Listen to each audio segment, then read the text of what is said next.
ऐसा देश जहां एक ऐसी परंपरा निभाई जाती है जिसमें लोग दूसरे की पत्नी को चुरा सकते हैं। पत्नी चुराने का ये रिवाज यहाँ लगभग प्राचीन समय से चलता आ रहा है। इस देश में ऐसे कई समुदाय हैं जो दूसरे की पत्नी चुराने के रिवाज को अपनाते हैं। अगर किसी की पत्नी अपने पति से खुश नहीं है तो या उनका रिश्ता ठीक नहीं चल रहा है और ये बात अगर उसके दोस्तों या रिश्तेदारों में किसी दूसरे पुरुष में पता चल जाती है तो वो उस महिला को अपनी तरफ आकर्षित करने की कोशिश करता है।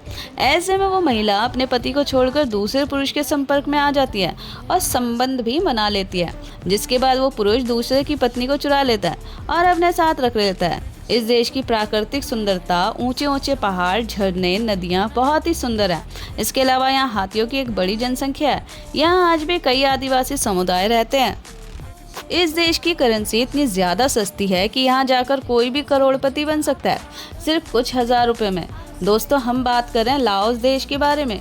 काफ़ी कम लोग ही हैं जो इस खूबसूरत से देश के बारे में जानते हैं, यहाँ की जीवन शैली को जानते हैं। यहाँ की अनोखी परंपरा बहुत ज़्यादा ही दिलचस्प है।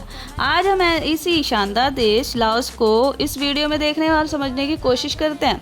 ये इस देश की करेंसी जिसे लाओकिप कहा जाता है, और आपको जानकर हैरानी होगी कि यहाँ एक लाओकिप के नोट से लेकर 1 लाख लाओकिप के नोट भी हैं। ये जो आप देख रहे हैं ये 1 लाख का नोट है। ये करेंसी इतनी ज़्यादा मजबूत नहीं है, इसलिए यहाँ इतने ज़्यादा बड़े नोट हैं। भारत में केवल 0.0038 यहाँ के 1 लाओकिप के बराबर है। अगर 100 भारतीय रुपये लाओकिप करेंसी में बदले जाएं तो ये वहाँ 26,000 बन जाते हैं। हर देश में शादी के अलग अलग रीति रिवाज हैं, लेकिन लाओस में शादी का रिवाज कुछ अलग ही है। लाओस में ऐसे आदिवासी समुदाय हैं जो अपना जीवन पुराने तौर तरीके से जीना पसंद करते हैं।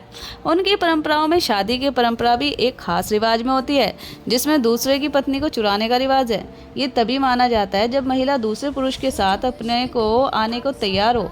उस महिला से कोई ज़बरदस्ती या दबाव नहीं कर सकता।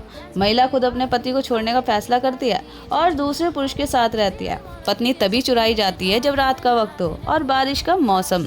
इसके अलावा अगर कोई लड़का किसी लड़की को पसंद करता है तो वह भी उस लड़की से शादी करने के लिए उसे उसके घर से चुरा लेता है और अपने घर ले आता है। उससे शादी करने के बाद लड़की के घर वालों को बताया जाता है। ये खूबसूरत देश मौजूद है दक्षिण और पूर्व एशिया में, जो कि एक लैंडलॉक कंट्री है। यहाँ कोई समंदर नहीं, इसके चारों तरफ कोई ना कोई देश मौजूद है।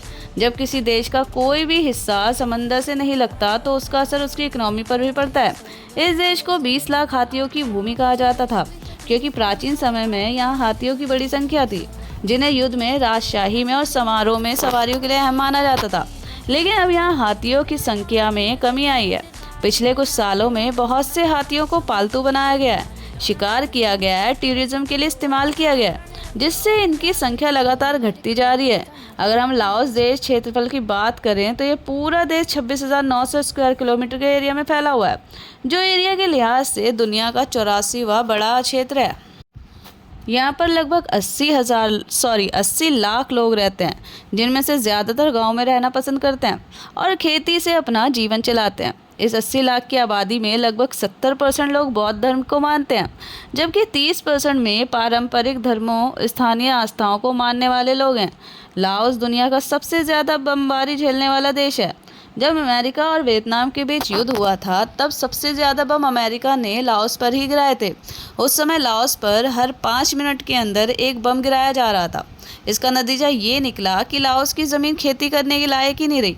लाओस के लोगों को बियर पीना बहुत पसंद है। यहाँ बियर को मानो लोग चाय की तरह पीते हैं। यहाँ पर बहुत ही कम उम्र में लोग बियर पीना शुरू कर देते हैं, जिन्हें आमतौर पर घर में ही बनाया जाता है। लाओस दुनिया में सबसे ज़्यादा चावल खाने वाला देश है।